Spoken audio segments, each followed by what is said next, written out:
सब ਨੂੰ ਸਤਿ ਸ਼੍ਰੀ ਅਕਾਲ। Welcome to electric English. ਅੱਜ PTE+B ਫੋਰੈਸਟਰ ਦਾ ਐਗਜ਼ਾਮ ਹੋਇਆ ਜੀ। 20 ਨਵੰਬਰ ਨੂੰ ਐਗਜ਼ਾਮ ਹੋਇਆ। ਆਪਾਂ ਐਨਾਲਿਸਿਸ ਕਰਾਂਗੇ ਜੀ।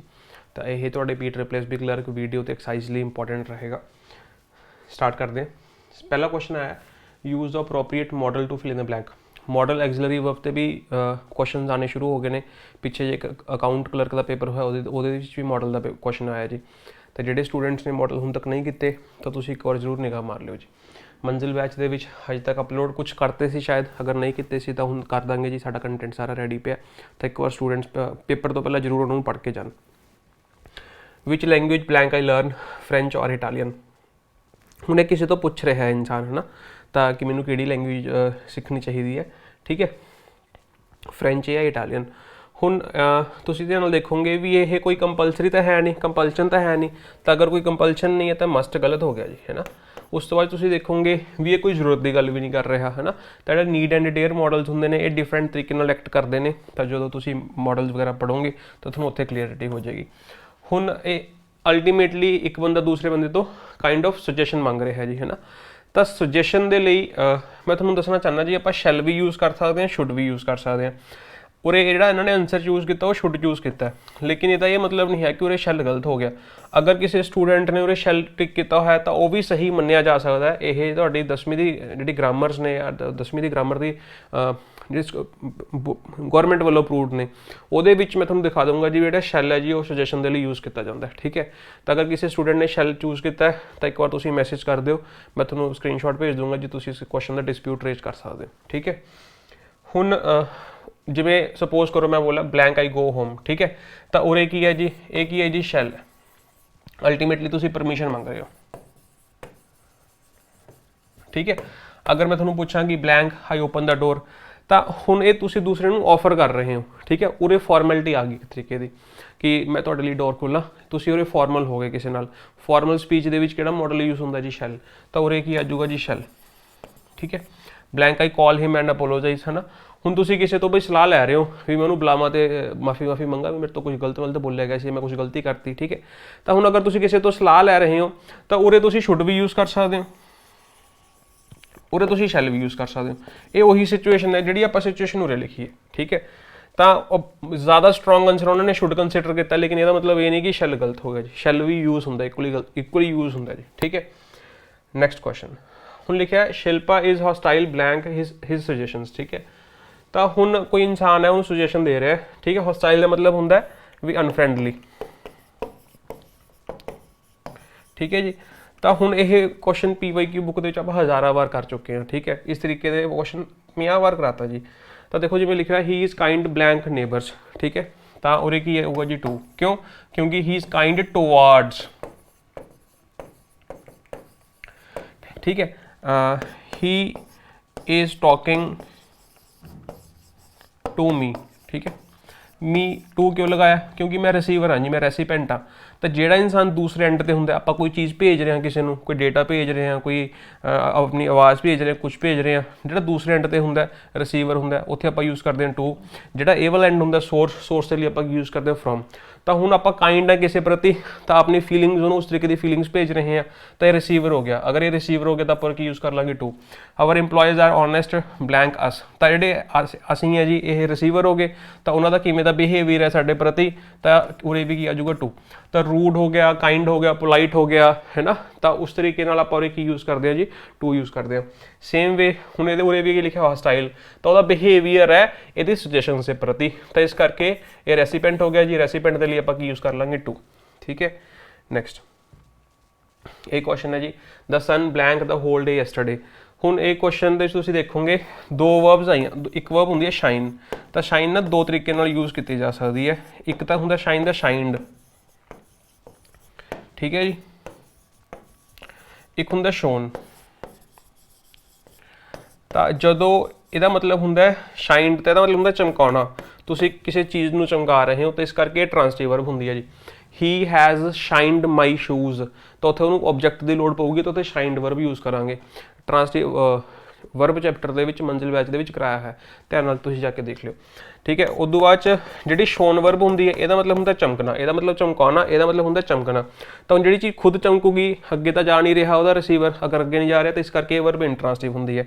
ਹੁਣ ਜਿਹੜਾ ਸੂਰਜ ਹੈ ਚਮਕਾ ਰਿਹਾ, ਚਮਕ ਰਿਹਾ, ਤਾਂ ਇਸ ਕਰਕੇ ਇਹ ਤਾਂ ਕਹਾਣੀ ਖਤਮ ਹੋ ਗਈ, ਇਹ ਵੀ ਕਹਾਣੀ ਖਤਮ ਹੋ ਗਈ। ਹੁਣ ਜਾਂ ਤਾਂ ਸ਼ੋਨ ਆਊਗਾ ਜਾਂ ਕੀ ਆਊਗਾ, ਵਾਸ ਸ਼ਾਈਨਿੰਗ ਆਊਗਾ। ਤਾਂ ਇਹ ਥੋੜਾ ਜਿਹਾ ਕਨਫਿਊਜ਼ਿੰਗ ਹੈ, ਇਹਨੂੰ ਸਮਝਣ ਲਈ ਆਪਾਂ ਉਰੇ ਆਉਂਦੇ ਹਾਂ ਜੀ, ਠੀਕ ਹੈ। ਜਦੋਂ ਵੀ ਆਪਾਂ ਕੋਈ past indefinite tense, past continuous tense use ਕਰਦੇ ਹਾਂ ਨਾ, ਤਾਂ ਪਾਸਟ ਕੰਟੀਨਿਊਸ ਆਪਾਂ ਉਦੋਂ ਯੂਜ਼ ਕਰਦੇ ਹਾਂ ਜਦੋਂ ਆਪਾਂ ਪਾਸਟ ਦੇ ਵਿੱਚ ਕੰਟੀਨਿਊਟੀ ਦਿਖਾਣੀ ਹੋਵੇ। ਉਹ ਜਨਰਲੀ ਤਾਂ ਹੁੰਦਾ ਵੀ ਜਦੋਂ ਪਾਸਟ ਦੇ ਵਿੱਚ ਕੋਈ ਐਕਸ਼ਨ ਚੱਲ ਰਿਹਾ, ਵੀ ਜਦੋਂ ਮੈਂ ਉੱਥੇ ਪਹੁੰਚਿਆ ਉਹ ਸਾਰੇ ਡਾਂਸ ਕਰ ਰਹੇ ਸੀ, ਠੀਕ ਹੈ। ਜਦੋਂ ਮੈਂ ਉਹਨੂੰ ਕਾਲ ਕੀਤੀ ਉਹ ਬ੍ਰੇਕਫਾਸਟ ਕਰ ਰਿਹਾ ਸੀ, ਠੀਕ ਹੈ। ਤਾਂ ਜਦੋਂ ਮੈਂ ਇਸ ਇਨਸਾਨ ਨੂੰ ਕਾਲ ਕੀਤੀ ਤਾਂ ਉਸ ਟਾਈਮ ਤੇ ਕੋਈ ਹੋਰ ਐਕਟੀਵਿਟੀ ਚੱਲ ਰਹੀ ਸੀ। ਤਾਂ ਜਨਰਲੀ ਦੋ ਐਕਟੀਵਿਟੀਜ਼ ਨੂੰ ਕਲੱਬ ਕਰਕੇ ਹੋਇਆ ਸੈਂਟੈਂਸ ਦਿੱਤਾ ਜਾਂਦਾ। ਐਗਜ਼ਾਮਪਲ ਨਾਲ ਮੈਂ ਤੁਹਾਨੂੰ ਸਮਝਾ ਦਿੰਦਾ ਜੀ, ਮੈਂ ਲਿਖਿਆ ਇਟ ਰੇਨਡ ਵੈਨ ਦੇ ਅਰਾਈਵਡ। ਹੁਣ ਕੋਈ ਇਨਸਾਨ ਹੈ, ਸਪੋਜ਼ ਕਰੋ ਅਰਾਈਵਲ ਪਾਸਟ ਦਾ ਮੂਵਮੈਂਟ ਹੋ ਗਿਆ, ਜਿਸ ਟਾਈਮ ਤੇ ਉਹ ਆਏ, ਸਪੋਜ਼ ਕਰੋ ਕਿ ਉਹ 3 PM ਆਏ, ਹੈ ਨਾ। ਜਦੋਂ 3 PM ਆਏ ਤਾਂ ਉਦੋਂ ਬਾਰਿਸ਼ ਹੋ ਰਹੀ ਹੋਊਗੀ, ਇਹਦਾ ਮਤਲਬ ਤਾਂ ਇਹੀ ਨਾ ਸੈਂਟੈਂਸ ਦਾ। ਤਾਂ ਇਹਦਾ ਮਤਲਬ 3 ਵਜੇ ਇਹ ਐਕਸ਼ਨ ਔਨਗੋਇੰਗ ਸੀਗਾ। ਔਨਗੋਇੰਗ ਦਾ ਮਤਲਬ ਕੀ ਹੈ ਕਿ ਐਕਸ਼ਨ ਕੰਟੀਨਿਊਟੀ ਦੇ ਵਿੱਚ ਸੀ, ਤਾਂ ਇਸ ਕਰਕੇ ਆਪਾਂ ਕੀ ਯੂਜ਼ ਕਰਾਂਗੇ, ਰੇਨਿੰਗ, ਠੀਕ ਹੈ। ਸੈਕਿੰਡ ਸੈਂਟੈਂਸ ਦੇਖ ਲਓ, we played the cards at 3 PM yesterday. ਹੁਣ ਤੁਸੀਂ ਇਹ ਪੁਆਇੰਟ ਤੇ ਕਹਿ ਰਹੇ ਹੋ ਵੀ ਇਸ ਪੁਆਇੰਟ ਤੇ ਅਸੀਂ ਆਹ ਕੰਮ ਕਰ ਰਹੇ ਸੀ, ਤਾਂ ਤੁਸੀਂ ਇਹ ਕੰਟੀਨਿਊਟੀ ਤੇ ਸਟ੍ਰੈਸ ਕਰਤਾ, ਠੀਕ ਹੈ। ਤਾਂ ਇਸ ਤਰੀਕੇ ਨਾਲ ਜਦੋਂ ਤੁਸੀਂ ਕਿਸੇ ਸਪੈਸੀਫਿਕ ਪੁਆਇੰਟ ਤੇ, ਇਹ ਪੁਆਇੰਟ ਪਾਸਟ ਦਾ, ਸਪੈਸੀਫਿਕ ਪੁਆਇੰਟ ਤੇ ਕਿਤੇ ਕੰਟੀਨਿਊਟੀ ਨੂੰ ਸਟ੍ਰੈਸ ਕਰਨਾ ਚਾਹੁੰਦੇ ਹੋ, ਉਦੋਂ ਵੀ ਆਪਾਂ ਕੀ ਯੂਜ਼ ਕਰਦੇ ਹਾਂ, continuous tense. Was playing, we waited for 5 hours yesterday. ਕੀ ਤੁਸੀਂ ਇਹ ਕੰਟੀਨਿਊਟੀ ਨੂੰ ਸਟ੍ਰੈਸ ਕਰ ਰਹੇ ਹੋ, ਨਹੀਂ। ਇੱਕ ਐਕਟੀਵਿਟੀ ਹੈ ਜੋ ਕਿੰਨਾ ਟਾਈਮ ਚੱਲੀ, ਇੰਨਾ ਟਾਈਮ ਚੱਲੀ, ਬਸ ਤੁਸੀਂ ਉਹ ਐਕਟੀਵਿਟੀ ਨੂੰ ਦਰਸਾ ਰਹੇ ਹੋ, ਇੰਨੀ ਕੁ ਗੱਲ ਹੈ ਜੀ। ਤਾਂ ਜਦੋਂ ਤੁਹਾਨੂੰ ਆਹ ਚੀਜ਼ ਸਮਝ ਆ ਗਈ ਤਾਂ ਉਰੇ ਵਾਸ ਵੇਟਿੰਗ ਕਰਨ ਦੀ ਲੋੜ ਨਹੀਂ ਹੈਗੀ। ਤਾਂ ਸੇਮ ਸੈਂਟੈਂਸ ਹੀ ਆ ਲਿਖਿਆ ਹੋਇਆ, ਦ ਸਨ ਵਾਸ ਸ਼ਾਈਨਿੰਗ ਨਹੀਂ ਹੋ ਸਕਦਾ, ਇਸ ਕਰਕੇ ਜਿਹੜਾ ਸਹੀ ਆਨਸਰ ਹੋ ਜਾਊਗਾ ਕੀ ਹੋ ਜਾਊਗਾ ਜੀ, ਸ਼ੋਨ। ਇਹ ਵਰਬ ਦੀ ਕਿਹੜੀ ਫਾਰਮ ਹੋ ਜਾਊਗੀ ਜੀ, ਸੈਕਿੰਡ ਫਾਰਮ। ਨੈਕਸਟ ਸੈਂਟੈਂਸ ਹੈ ਜੀ, change the following into passive. Active passive ਆਉਣ ਲੱਗ ਗਏ ਜੀ ਹਰ ਇੱਕ ਸੈਂਟੈਂਸ ਦੇ ਵਿੱਚ, ਤਾਂ ਐਕਟਿਵ ਪੈਸਿਵ ਜ਼ਰੂਰ ਪੜ੍ਹ ਕੇ ਜਾਣੇ ਨੇ ਜੀ, ਧਿਆਨ ਨਾਲ, ਠੀਕ ਹੈ। ਜਿੰਨੇ ਵੀ ਪੇਪਰ ਹੁਣ ਤੱਕ ਹੋਏ ਨੇ, ਚਾਹੇ ਉਹ ਫੋਰੈਸਟ ਗਾਰਡ ਦਾ ਹੋ ਗਿਆ, ਅਕਾਊਂਟਸ ਕਲਰਕ ਦਾ ਹੋ ਗਿਆ, ਜਿਹੜੇ ਪੇਪਰ ਹੁਣ ਤੱਕ ਹੋਏ ਨੇ ਐਕਟਿਵ ਪੈਸਿਵ ਦੇ ਵਿੱਚੋਂ ਕੁਐਸਚਨ ਪੁੱਛਿਆ ਹੀ ਜਾ ਰਿਹਾ, ਠੀਕ ਹੈ। ਇੱਕ ਟੈਂਸ ਚੈਪਟਰ ਦੇ ਵਿੱਚੋਂ ਕੁਐਸਚਨ ਪੱਕਾ ਪੁੱਛਿਆ ਜਾਂਦਾ ਜੀ, ਇਹ ਵੀ ਟੈਂਸ ਚੈਪਟਰ ਤੋਂ ਆ ਗਿਆ ਜੀ question. Tense chapter, active passive ਤੇ ਪ੍ਰੈਪੋਜੀਸ਼ਨ, ਇਹਨਾਂ ਤੋਂ ਘੋਲ ਕੇ ਭੇਜੋ ਜੀ, ਠੀਕ ਹੈ। I am watching you very carefully, तो यह पैसिव बनाना है। वॉचिंग लिखा हुआ है तो वो की लिखा होगा बीइंग, तो ये बीइंग है नहीं, ये बीन है, ये भी नहीं है, ये बीइंग लिखा हुआ है, तो सही आंसर है जी, ये भी नहीं है, तो D C is the correct answer. एक क्वेश्चन आ जी, एक क्वेश्चन थोड़ा उलझम है, ठीक है। पहली बार मैं भी इनू कितना किते हो सकता गलत कर गया सी जी, ठीक है। तो दोबारा तुसीं ध्यान नाल समझ लो। Mark the correctly punctuated sentences, ठीक है। We went through the smoky mountains near Shimla on the way to Leh, ठीक है। वो कह रहा है भी कित्थे कॉमा लगना चाहिए, कित्थे पंचुएशन का साइन लगना चाहिए, उरे किते भी कॉमा नहीं लाया। सैकेंड सेंटेंस कह रहा है we went through the smoky mountains near Shimla comma on our way to Leh, जो असीं लेह लद्दाख जा रहे सी उहदी गल कर रहे हैं। वी उरे इन्वर्टेड कॉमास लगाते, we went through the smoky mountains near Shimla on our way to Leh, inverted commas close. Last sentence है we went through the smoky mountains comma near Shimla on our way to Leh. उन्हें देखना भी किहड़ा सेंटेंस उरे सही है किहड़ा गलत है। सब तो पहला अगर तुहानूं समझाना चाहिए भी उरे ये इन्वर्टेड कॉमा च लिखण दी लोड़ नहीं है, क्योंकि वो तो डायरैक्ट इंडायरैक्ट दे विच लिख दिंदे ने। जो किसी ने गल कही होवे said his mother, said his brother, said me, ठीक है, सैड समबडी, सैड लीजा, तो इस करके तो गलती हो गया। सारी इक्वेशन जी हैगी, सारा सेंटेंस इन्वर्टेड कॉमा च नहीं हो सकता, कुछ पार्ट हो सकता जो एक्चुअल च गया होवे। अगर लिखा होया तो किहने कहा वो चीज़ लिखी नहीं हुई भी, है ना, ही सैड फिर अगे लिखा होंदा, फिर तो ठीक सी मान लेंगे आपां, तो गलत हो गया जी। हुण दूसरा वे की, दूसरा रीजन कि गलत होने का, ठीक है। और की लिखा थ्रू, थ्रू की प्रेपोजिशन, ये प्रेपोजिशन का की ऑब्जेक्ट, तो प्रेपोजिशन प्रेपोजिशन के ऑब्जेक्ट तो अलग अलग करता। कॉमे का मतलब की होंदा भी तुसीं सैपरेट करता, जिवें मैं लिखा आई लाइक यू टू, है ना, यू टू, तो हुण इहदा मतलब सेंटेंस का पता की है, किसी ने तुसीं किसी नूं कहा कि मैं तुहानूं पसंद कर, तुसीं किसी ने तुहानूं कहा भी मैं तुहानूं पसंद करदा, तो तुसीं उहनूं कहा भी मैं भी तुहानूं पसंद करदा, मैं भी, तो जिहड़ा टू लगना चाहिए सी ना उरे लगना चाहिए सी, तो जिहड़ा टू आई एक्चुअल दे विच की लिखना चाहिए सी आई टू लाइक यू, ये लिखना चाहिए सी आपां नूं, क्योंकि जिहड़ा टू लिखना है ऑल्सो वाली मीनिंग है वो आई दे नाल कन्वे करना है, लेकिन जिहड़ा ऑल्सो वाला मीनिंग है वो यू दे नाल कन्वे करता भी तुम्हें भी प्यार करता हूँ या तुम्हें भी पसंद करता हूँ, इसके अलावा दो चार और भी हैं। ਤਾਂ ਇਸ ਕਰਕੇ ਹੁਣ ਆਪਾਂ ਨੂੰ ਪਤਾ ਹੈ ਵੀ ਜਿਹੜਾ ਉਰੇ ਆਹ 2 ਹੈ ਨਾ ਉਹ ਯੂ ਦੇ ਨਾਲ ਨਹੀਂ ਲੱਗਿਆ ਹੋਇਆ, ਉਹ ਕਿਸੇ ਹੋਰ ਪਾਰਟ ਕਿਸੇ ਹੋਰ ਵਰਡ ਦੇ ਨਾਲ ਅਟੈਚ ਹੈ। ਇਸੇ ਕਰਕੇ ਇਹਨੂੰ ਦੋਨਾਂ ਨੂੰ ਸੈਪਰੇਟ ਕਰਨਾ ਪਊਗਾ, ਇਹਨੂੰ ਸੈਪਰੇਟ ਕਰਨਾ ਪਊਗਾ, ਇਸ ਕਰਕੇ ਕੌਮਾ ਲਾਣਾ ਪਊ। ਤਾਂ ਕੌਮੇ ਦਾ ਮਤਲਬ ਕੀ ਹੁੰਦਾ ਹੈ ਵੀ ਆਪਾਂ ਚੀਜ਼ਾਂ ਨੂੰ ਸੈਪਰੇਟ ਕਰ ਦਈਏ, ਤਾਂ ਸਮਝਣ ਵਾਲਾ ਸਮਝੇ ਜੇ ਵੀ ਆਹ ਚੀਜ਼ ਲਿਖੀ ਹੋਈ ਹੈ ਇਹਦੇ ਨਾਲ ਨਹੀਂ ਕਿਸੇ ਹੋਰ ਚੀਜ਼ ਨਾਲ ਹੈ, ਉਹ ਅੰਡਰਸਟੂਡ ਹੋਊਗਾ ਕਿ ਉਹ ਇਹਦੇ ਨਾਲ ਨਹੀਂ, ਉਹ ਇਹਦੇ ਨਾਲ ਲਿਖਿਆ ਹੋਇਆ। ਠੀਕ ਹੈ, ਇੰਨੀ ਗੱਲ ਸਮਝ ਆ ਗਈ। ਹੁਣ ਉਰੇ ਆ ਜਾਓ। ਠੀਕ ਹੈ, ਹੁਣ ਤੁਸੀਂ ਧਿਆਨ ਨਾਲ ਦੇਖੋਗੇ, ਪਹਿਲਾ ਸੈਂਟੈਂਸ ਹੈ। ਠੀਕ ਹੈ, ਹੁਣ ਲਿਖਿਆ we went through the smoky mountains near Shimla on our way to Leh. ਹੁਣ ਉਹਨੇ ਇੰਨੀ ਗੱਲ ਲਿਖੀ, ਦੇਖੋ ਧਿਆਨ ਨਾਲ ਲਿਖੀ ਹੈ, ਵੀ ਵੈਂਟ ਥਰੂ। ਠੀਕ ਹੈ, ਅਸੀਂ ਸਮੋਕੀ ਮਾਊਂਟੇਨਸ ਦੇ ਨੂੰ ਪਾਰ ਕਰ ਰਹੇ ਹਾਂ, ਵੀ ਇਹ ਪਹਾੜ ਨੇ, ਇੱਧਰ ਵੀ ਪਹਾੜ ਨੇ, ਇੱਧਰ ਵੀ ਪਹਾੜ ਨੇ, ਇਹਨਾਂ ਦੇ ਵਿੱਚੋਂ ਜਾ ਰਹੇ ਹਾਂ, ਇਹਦਾ ਮਤਲਬ ਇਹ ਹੈ ਜੀ। ਠੀਕ ਹੈ, ਨੀਅਰ ਸ਼ਿਮਲਾ। ਹੁਣ ਦੇਖੋ ਜਿਹੜੇ ਇਹ ਪਹਾੜ ਨੇ, ਨੀਅਰ ਸ਼ਿਮਲਾ ਲਿਖਿਆ ਹੋਇਆ ਹੈ, ਇਹ ਨੀਅਰ ਸ਼ਿਮਲਾ ਕੀ ਦੀ ਡਿਸਕ੍ਰਿਪਸ਼ਨ ਹੈ? ਪਹਾੜਾਂ ਦੀ ਹੈ, ਸਾਡੀ ਪਹਾੜਾਂ ਦੀ। ਤਾਂ ਇਹ ਇਸ ਕਰਕੇ ਮਾਊਂਟੇਨਸ ਦੀ ਡਿਸਕ੍ਰਿਪਸ਼ਨ ਉਹਦੇ ਨਾਲ ਲਿਖਿਆ ਹੋਇਆ, ਤਾਂ ਉਰੇ ਕੋਈ ਕੌਮਾ ਲੱਗਣਾ ਨਹੀਂ ਚਾਹੀਦਾ ਸੀ, ਉਰੇ ਉਹਨੇ ਕੀ ਕਰਤਾ, ਕੌਮਾ ਲਾਤਾ, ਤਾਂ ਇਸ ਕਰਕੇ ਆਪਣਾ ਇਹ ਸੈਂਟੈਂਸ ਗਲਤ ਹੋ ਗਿਆ ਜੀ। ਇੰਨੀ ਗੱਲ ਸਮਝ ਆ ਗਈ। ਜਿਹੜੇ ਨੀਅਰ ਸ਼ਿਮਲਾ ਲਿਖਿਆ ਹੋਇਆ ਹੈ ਮਾਊਂਟੇਨਸ ਦੀ ਡਿਸਕ੍ਰਿਪਸ਼ਨ ਹੈ ਭਾਈ, ਇਸ ਕਰਕੇ ਉਰੇ ਕੌਮਾ ਲੱਗ ਨਹੀਂ ਸਕਦਾ ਸੀ। ਅਗਰ ਉਰੇ ਕੌਮਾ ਨਹੀਂ ਲੱਗ ਸਕਦਾ ਸੀ ਤਾਂ ਉਹਨੇ ਕੌਮਾ ਲਾਇਆ ਕਿਉਂ? ਇਸੇ ਕਰਕੇ ਇਹ ਸੈਂਟੈਂਸ ਗਲਤ ਹੋ ਗਿਆ। ਕਿਹੜੇ ਆਪਸ਼ਨਸ ਬਚੇ? A ਤੇ B। ਇੰਨੀ ਗੱਲ ਸਮਝ ਆ ਗਈ। ਹੁਣ ਅੱਗੇ ਦੇਖੋ ਤੁਸੀਂ ਉਰੇ, ਹੁਣ ਉਰੇ ਲਿਖਿਆ ਔਨ ਆਵਰ ਵੇ। ਹੁਣ ਇੱਕ ਚੀਜ਼ ਸਮਝਣਾ, ਨੀਅਰ ਸ਼ਿਮਲਾ ਔਨ ਆਵਰ ਵੇ। ਹੁਣ ਔਨ ਆਵਰ ਵੇ ਕੀ ਇਹ ਸ਼ਿਮਲਾ ਦੀ ਡਿਸਕ੍ਰਿਪਸ਼ਨ ਹੈ? ਕੀ ਇਹ ਸ਼ਿਮਲਾ ਦੀ ਡਿਸਕ੍ਰਿਪਸ਼ਨ ਹੈ? ਸੋਚ ਸਮਝ ਕੇ ਜਵਾਬ ਦੇਣਾ।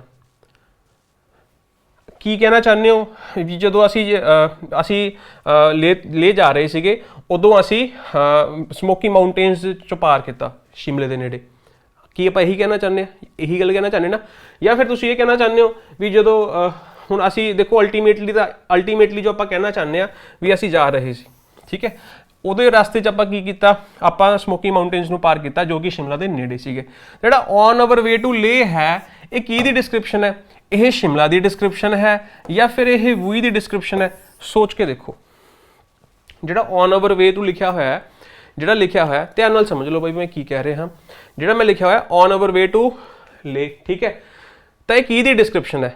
ਪਹਿਲਾ ਆਪਸ਼ਨ ਹੈ ਕਿ ਸ਼ਿਮਲੇ ਦੀ ਡਿਸਕ੍ਰਿਪਸ਼ਨ ਹੈ, ਦੂਸਰਾ ਆਪਸ਼ਨ ਹੈ ਕਿ ਵੀ ਦੀ ਡਿਸਕ੍ਰਿਪਸ਼ਨ ਹੈ। ਇਹ ਕਿਹਦੇ ਬਾਰੇ ਦੱਸ ਰਿਹਾ ਹੈ ਬਈ? ਇਨਸਾਨਾਂ ਬਾਰੇ ਦੱਸ ਰਿਹਾ। ਇਨਸਾਨ ਹੀ ਜਾ ਰਹੇ ਸੀਗੇ ਜਾਂ ਸ਼ਿਮਲਾ ਜਾ ਰਿਹਾ ਸੀ? ਸ਼ਿਮਲਾ ਤਾਂ ਨਹੀਂ ਜਾ ਰਿਹਾ ਸੀ, ਇਨਸਾਨ ਜਾ ਰਹੇ ਸੀ। ਇਸ ਕਰਕੇ ਜਿਹੜਾ ਆਹ ਫਰੇਜ਼ ਲਿਖਿਆ ਹੋਇਆ ਹੈ ਇਹ ਸ਼ਿਮਲੇ ਦੇ ਨਾਲ ਨਹੀਂ ਲਿਖਿਆ ਹੋਇਆ, ਬਲਕਿ ਇਹ ਇਹਦੇ ਨਾਲ ਲਿਖਿਆ ਹੋਇਆ, ਲੇਕਿਨ ਇਹਦੀ ਫਿਜ਼ੀਕਲ ਪਲੇਸਮੈਂਟ ਤਾਂ ਇਹਦੀ ਸ਼ਿਮਲੇ ਦੇ ਨਾਲ ਹੈ। ਇਸ ਕਰਕੇ ਇਹਨਾਂ ਦੋਨਾਂ ਨੂੰ ਸੈਪਰੇਟ ਕਰਨਾ ਪਊਗਾ। ਅਗਰ ਇਹਨਾਂ ਦੋਨਾਂ ਨੂੰ ਸੈਪਰੇਟ ਕਰਨਾ ਪਊ, ਇਹਦਾ ਮਤਲਬ ਵਿਚਾਲੇ ਕੀ ਲਾਣਾ ਪਊ? ਕੌਮਾ। ਉਰੇ ਤਾਂ ਕੌਮਾ ਲੱਗਿਆ ਨਹੀਂ ਹੋਇਆ, ਇਸ ਕਰਕੇ ਇਹ ਵੀ ਗਲਤ ਹੋ ਗਿਆ। ਆਨਸਰ ਕੀ ਹੋਊਗਾ ਜੀ? ਬੀ। ਠੀਕ ਹੈ, ਤਾਂ ਇਹ ਇੱਕ ਵਧੀਆ ਲੈਵਲ ਦਾ ਕੁਐਸਚਨ ਸੀ। ਪਹਿਲੀ ਵਾਰ ਚ ਫਸਟ ਅਟੈਂਪਟ 'ਚ ਮੈਂ ਵੀ ਗਲਤ ਕਰ ਗਿਆ ਸੀ ਜੀ। ਠੀਕ ਹੈ, ਅਗਰ ਤੁਸੀਂ ਗਲਤ ਕਰ ਵੀ ਰਹੇ ਹੋ ਤਾਂ ਯਾਰ ਬਿਲਕੁਲ ਵੀ ਘਬਰਾਉਣ ਦੀ ਲੋੜ ਨਹੀਂ ਹੈ। ਦੇਖੋ ਨਾ, ਕੋਈ ਵੀ 100% ਸਹੀ ਨਹੀਂ ਹੋ ਸਕਦਾ, ਮੈਂ ਵੀ ਨਹੀਂ ਹੈ, ਕੋਈ ਵੀ ਨਹੀਂ ਹੈ। ਅਗਰ ਕੋਈ ਟੀਚਰ ਆ ਕੇ ਕਹੂਗਾ ਹੈ ਨਾ, ਤਾਂ ਹੋ ਸਕਦਾ ਕਿ ਚਲੋ ਹੋ ਜਾਏ, ਮੈਂ ਕਿਸੇ ਨੂੰ ਜੱਜ ਨਹੀਂ ਕਰੂੰਗਾ, ਲੇਕਿਨ ਇਹ ਬਹੁਤ ਵਧੀਆ ਲੈਵਲ ਦਾ ਕੁਐਸਚਨ ਸੀ। ਹੁਣ ਇਹ ਕੁਐਸਚਨ ਮੇਰੇ ਹਿਸਾਬ ਨਾਲ 20 ਤੋਂ 30% ਸਟੂਡੈਂਟ ਜਾਂ 10% ਸਟੂਡੈਂਟ ਹੀ ਇਹਨੂੰ ਸਹੀ ਕਰ ਪਾਉਣਗੇ ਪਹਿਲੇ ਅਟੈਂਪਟ ਦੇ ਵਿੱਚ। ਤਾਂ ਹੋ ਸਕਦਾ ਵੀ ਦੁਬਾਰਾ ਅਗਰ ਪੜ੍ਹਨਾ ਪਵੇ ਜਾਂ ਫਿਰ ਕਿਤੇ ਸਹੀ ਹੋ ਜਾਏ। ਠੀਕ ਹੈ, ਤਾਂ ਇਹ ਚੀਜ਼ ਥੋੜੀ ਜਿਹੀ ਕ੍ਰਿਟੀਕਲ ਹੈ।